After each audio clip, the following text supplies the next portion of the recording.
Welcome back, friends, to the final lesson in sock class, which is grafting the toe, also called Kitchener stitch.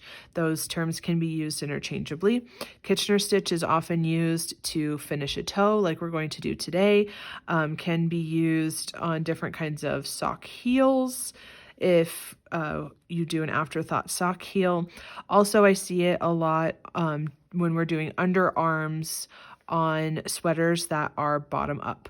So there's a few different applications for this, but it's a good tool to have in your knitting tool belt. So I cut off my working yarn, and I have about a yard here. What you really need at least is 3 times the width of your piece here at least.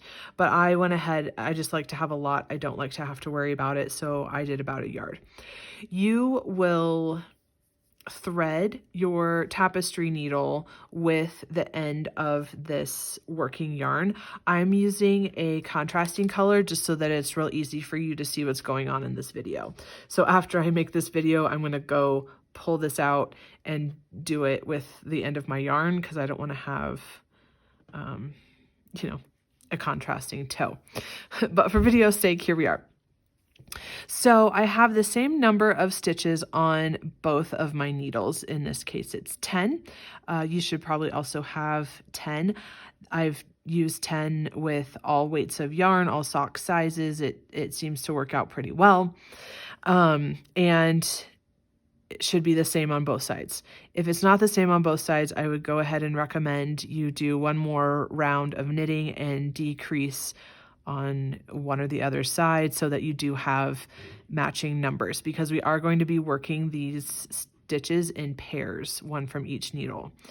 So I've moved them to near the end of my knitting needles. I have my tapestry needle here that is threaded with, in my case, contrast yarn. In your case, you'll have the working yarn from your sock. So there are 2 steps that we're going to do to set this up.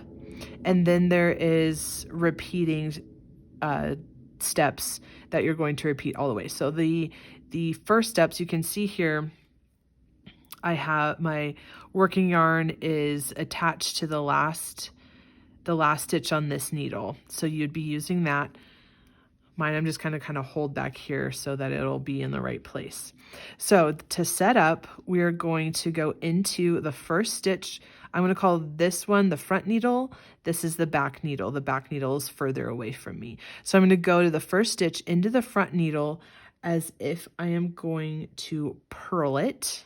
And I'm going to pull the yarn all the way through, but I'm leaving this stitch on the needle. Since you're using the end of your working yarn, you're going to pull it all the way until it's nice and snug. I'm leaving a little bit back there, but you will do this until it's nice and snug. We're leaving this stitch on the needle. We're then going to go to the first stitch on the back needle, and I'm going to put my tapestry needle in as though I'm going to purl it. So into the front here. I hope we can see that well. And again, pull it nice and snug. We're also going to leave that stitch on the needle. So that's setting up. After this, we're going to be doing repeating steps. So I'm going to go into my front stitch, or my first stitch on my front needle, and I'm going to go in as though I'm going to knit it and pull it off the needle. Pull my yarn through nice and snug, and then I'm going to go into the next stitch purlwise, pull the yarn through, leave that one on the needle. I'm going to go into the first stitch on the back, go in purlwise and pull it off. Whoops. Purlwise, pull it off. Pull my yarn the rest of the way through, and then go into the next stitch knitwise and leave that one on the needle. And we have then pull 2 stitches off the needles in a pair. So now I'm left with 9 on each side. So then we're going to repeat. And it goes like this. Knitwise off, purlwise on, which means I'm leaving the stitch on, purlwise on, purlwise off,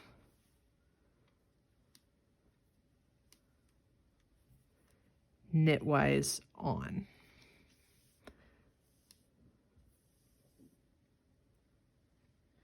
Knit off, purlwise, purl off, knitwise. So knit off, purlwise, purl off,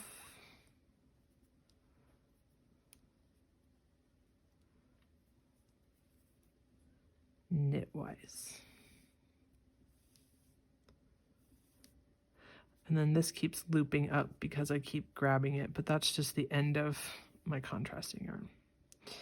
So I'm going to take a pause here and I'm going to show you as best I can that this is creating a row here that is seaming those stitches together, and it is going to end up looking just like another row of stockinette knitting. It's a little hard to see now because my tension is a little bit wonky on the end, but once I go a few more stitches, it'll be easier to see. And then this is also an opportunity that if the tension is a little bit wonky, I can kind of go in, pull these out a little bit if I need to make it a little bit less tight, and or if it's too loose, I can kind of start at the end here, pull the stitches, make them a little more tight, and then kind of pull my working yarn through that way. So let's do a few more stitches together.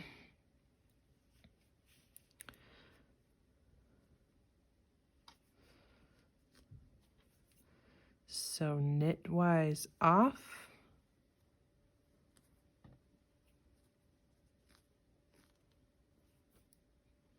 purlwise, purlwise off, knitwise.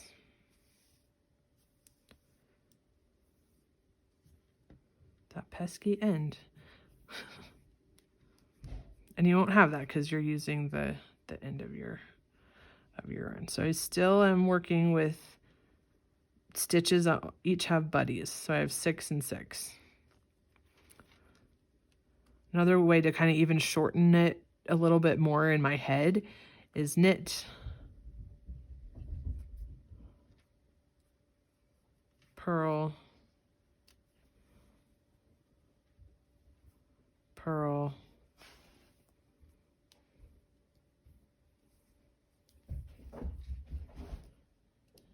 knit.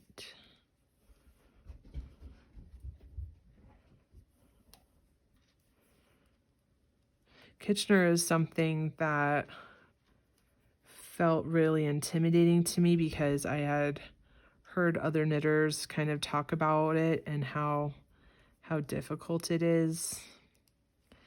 And I did learn it by watching a YouTube video like 10 times probably, and then trying it and then pausing it and then going back and watching it again and doing what she did on the screen.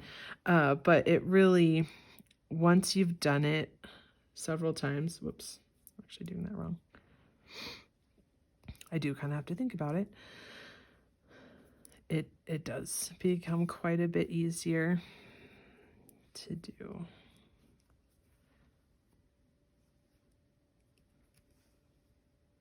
And still, even to this day, even though I've done lots of socks and things, if it's been a while since I've done Kitchener, I do have to go back and refresh my memory.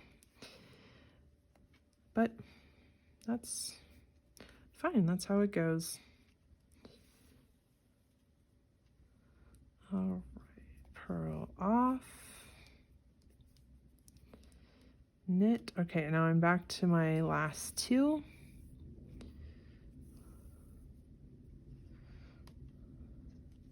And you just, so I'm back to knit off is how I would do this. Normally for the next one, I would purl and leave on, but there's no next one. So then I just go to the back and purl that one off also. So now that I'm at the end here, you can see I have, and I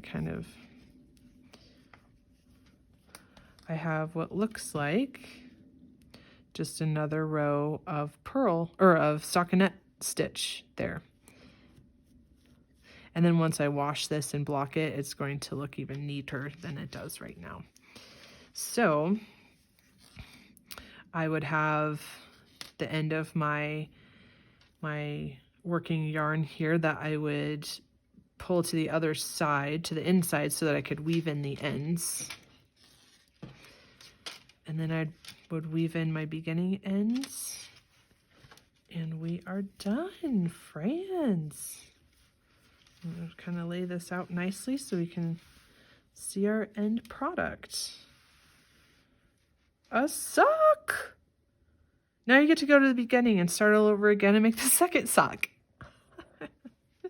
Congratulations. Please, please show me your creations, Tagler Knitting Now, and I am so excited to see what you come up with. And here is my final product. Might see a little, I sprayed some water on here to kind of loosen some things up. So you might see that, but there's my finished sock. This is called a sock blocker. I'll show you. It's just plastic. It has holes. You can put your sock on it a little bit damp, and it holds its shape while it dries so that it's nice and smooth. And the holes in it help it dry faster. They come in different sizes. This particular one is from Knit Picks. I believe it's a size medium, and I really like them. But you can find different ones on, Etsy, different shops. Sometimes they're wooden. I like the plastic ones because the wooden ones can sometimes, like, the varnish comes off because they get wet. But anyway, so there's our final piece, and I hope you enjoyed the class.